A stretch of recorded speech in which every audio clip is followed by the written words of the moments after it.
दोस्तों नमस्कार। मैं चंद्रमणि।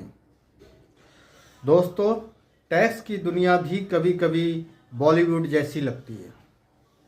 2017 में रिलीज हुई थी GST, one nation one tax. सरकार ने इसे ब्लॉकबस्टर बताया, लेकिन जनता और विपक्ष ने कहा ये तो गब्बर सिंह टैक्स है। अब 2025 में आ गया इसका पार्ट 2, जीएसटी 2.0। सवाल ये है कि ये सीक्वल जनता को राहत देगा या फिर ये भी एक चुनावी ट्रेलर है। जीएसटी की पहली फिल्म बहुत शोर शराबे के साथ रिलीज हुई। नाम था वन नेशन वन टैक्स, लेकिन कहानी थोड़ी उलझी हुई थी। किरदार ज़्यादा थे, 5-6 टैक्स स्लैब थे, डायलॉग भारी भरकम, मतलब कंप्लायंस फाइलिंग मुश्किल था, और दर्शक, आम जनता, व्यापारी कंफ्यूज होकर कह उठे ये तो गब्बर सिंह टैक्स है। अब सरकार कह रही है नया सीक्वल आ गया है, मतलब पार्ट 2। इसमें कुछ सुधार जोड़े गए। इलाज और कैंसर की दवाइयाँ टैक्स से फ्री, स्लैब्स को कम करने की कोशिश, टेक्नोलॉजी में पारदर्शिता। लेकिन जैसे कई फिल्मों का सीक्वल चुनाव के टाइम पर रिलीज होता है, वैसे ही इसे भी लोग चुनावी रिलीज मान रहे हैं। जीएसटी 2.0 एक टैक्स फिल्म का पार्ट 2 है। सवाल यह है कि ये सीक्वल ब्लॉकबस्टर साबित होगा या फ्लॉप शो। सोचिए, आपके घर में कोई गंभीर बीमारी से जूझ रहा हो। डॉक्टर हर महीने हजारों लाखों रुपए की दवाइयाँ का पर्चा थमा दे, और फिर अचानक सरकार ऐलान करे अब इन दवाइयों पर कोई टैक्स नहीं लगेगा।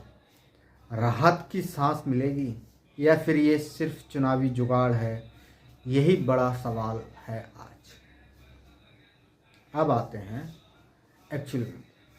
सरकार ने फैसला लिया है कि कैंसर और गंभीर बीमारियों की जीवन रक्षक दवाओं को अब जीएसटी से पूरी तरह छूट दी जाएगी। यानी जो दवा पहले 18% टैक्स के साथ मिल रही थी, अब वह सस्ती होगी, सरकार का दावा है। ये कदम लाखों परिवारों को सीधी राहत देगा। Good and simple tax. Goods तो है ही, सरकार इसको कहती है गुड एंड सिंपल टैक्स। प्रधानमंत्री मोदी जी और वित्त मंत्री निर्मला सीतारमण का कहना है जीएसटी अब गुड्स एंड सिंपल टैक्स है। गरीब और बीमारों को अब इलाज में राहत मिलेगी।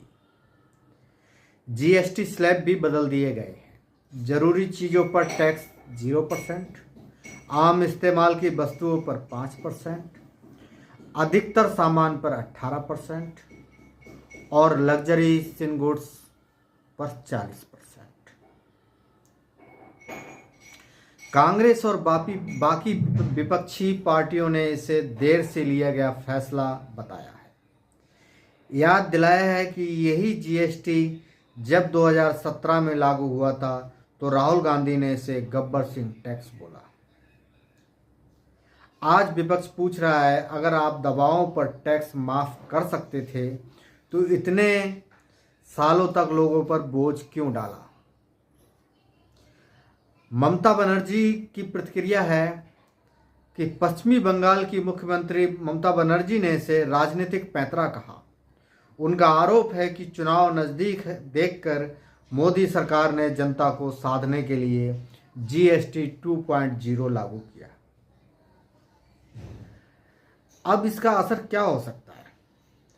कैंसर, हार्ट डिसीज और डायबिटीज जैसी बीमारियों की महंगी दवाइयाँ अब सस्ती होंगी।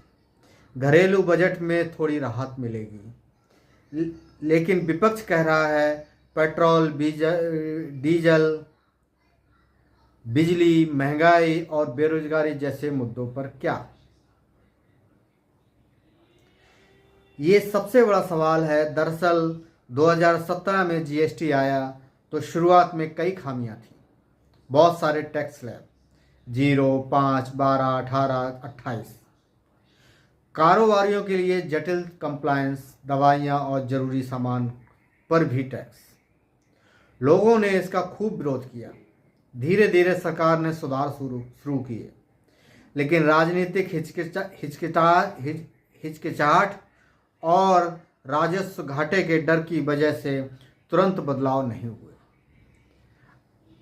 अब जब अर्थव्यवस्था थोड़ी संभली और चुनाव पास आए, तब जाकर जीएसटी 2.0 लागू किया गया। यानी ये सुधार सही है, लेकिन देर से है, इसलिए विपक्ष हमला कर रहा है। जीएसटी सुधार की वजह से शेयर बाजार ने भी राहत की सांस ली। ऑटो, एफएमसीजी और हेल्थ केयर कंपनियों के शेयर बढ़े। विपक्षियों का कहना है कि टैक्स में सरलता से निवेशकों का भरोसा बढ़ेगा। विशेषज्ञों का कहना, विपक्षी तो कैसे कह सकते हैं, विशेषज्ञों का कहना है। तो दोस्तों, ये पिक्चर 22 सितंबर से रिलीज होगी और इसका ठीक रिव्यू भी 22 सितंबर के बाद ही मिल पाएगा। ये पिक्चर हमें खुशी देगी या निराशा, ये हमें 22 सितंबर के बाद पता चलेगी कि हमने कितनी राहत पाई है। दर्शकों, क्या आपको लगता है कि जीएसटी 2.0 सच में गुड एंड सिंपल टैक्स है, या फिर वही गब्बर सिंह टैक्स, या फिर सिर्फ चुनावी राजनीति का नया खेल है? अगर आपको ये कहानी, जानकारी अच्छी लगी हो तो ज़रूर शेयर करें, चैनल को सब्सक्राइब करें। आपका बहुत बहुत धन्यवाद।